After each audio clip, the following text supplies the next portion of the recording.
Hello, this is Spellsquiz MTG, and today we have my review on the Prismari Performance Commander deck.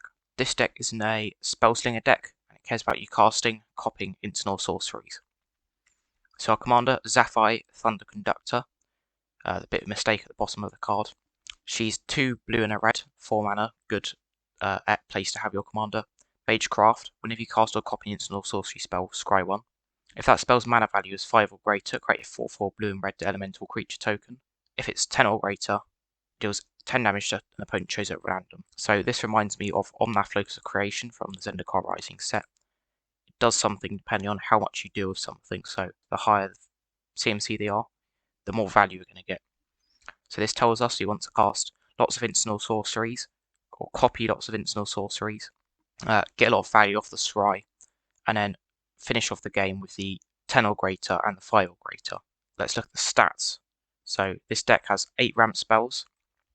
It's a bit low, however it does have 3 rituals in it, which could be classed as ramp. It also has Pyromancer's Goggles, which are too expensive for ramp but do get you more mana, along with a lot of spells which can cost less because of Delve. Next up we have card draw. We have 10 card draw spells. They're not really card draw spells, a lot of them, but they get you card advantage to allow you to fuel up your hand and win the game. So a lot of them are things like Dazzling Sphinx, where they say when it deals combat damage to a player, exile cards on the top of your library until they reveal an instant or sorcery card, and you can cast that card without paying its mana cost. So you're getting cards from the top of your library and you're casting them, so it's technically card draw. Same with Wildfire Devils. You're not directly drawing a card, but it's basically card draw. Next up we have board wipes. You have 2. They're pretty good board wipes. Blessmus Act and Ether Spouts. One of them's instant speed, which is good. And of course, Blessmus Act is pretty good because you can pay it for 1 red and it'll trigger Zaphi. Removal, we've got 5, which is just about enough. However, 3 of it is removal and the other 2 are counter spells, which I don't always consider removal. It's also pretty expensive, so I definitely think they missed the plot on their counter spells and removal, as the removal is not particularly great either, because Fiery Fall is very overcosted for 5 damage to target creature. Same with Traumatic Visions, it's a 5 mana counter spell, and same with Reinterpret. Definitely a place to upgrade your removal package. So how many instant or sorceries do we have? We have 29 in total. There are 21 sorceries and 8 instants. So what is this deck's value?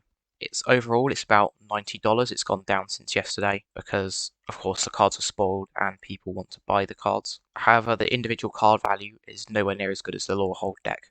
Number 5, we have Arcane Signet or Soul Ring. So it's basically 5 and 6. They're both $3.49. Next up, we have Brass's Bounty, which is $3.99, where you create treasure tokens equal to the lands you control. Very good card there. Then we've got Naru Maya, Master Wizard, $4.49. Next up we have Dig Through Time, very good card, banned in a lot of formats. That's $4.99.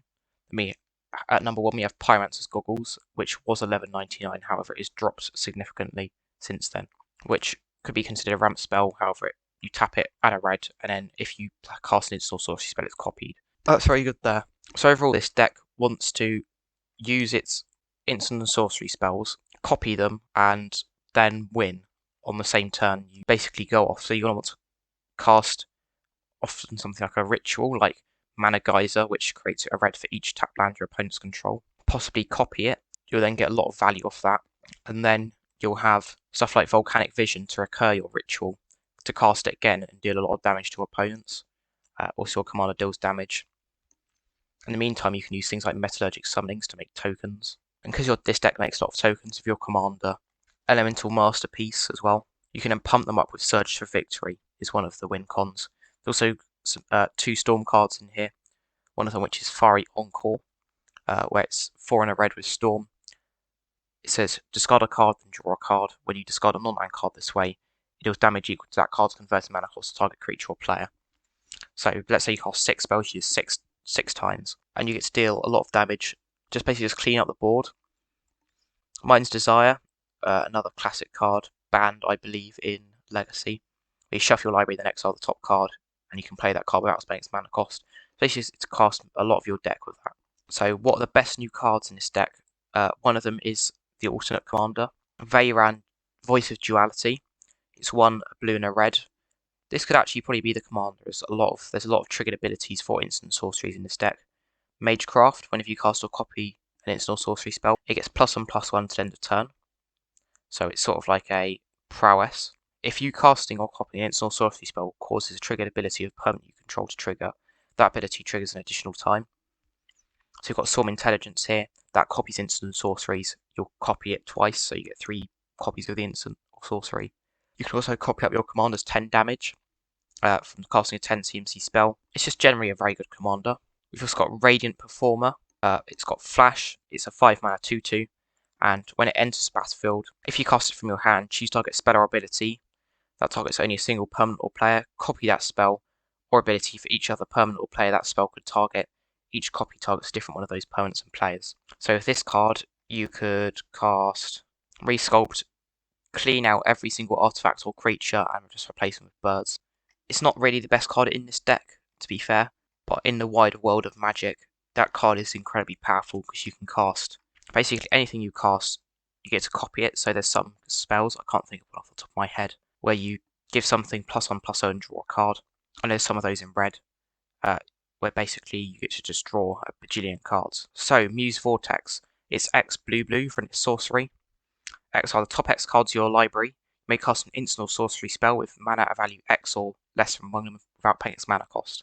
Already, that card would be good enough. Then put the exiled instant or sorcery cards that weren't cast away into your hand and the rest on the bottom of your library in any order. So that card's incredibly powerful because it basically says cast the best instant or sorcery from among the top 10 and draw 3, 4, 5 cards, which you can then use to storm off because a lot of the cards in this deck give you extra mana. So very powerful card there to put in any spellsling deck. How many new cards are there? There are 16 new cards in total, exclusive to this commander deck. However, there are 7 from the original Strixhaven set, so there's 23 new cards in total.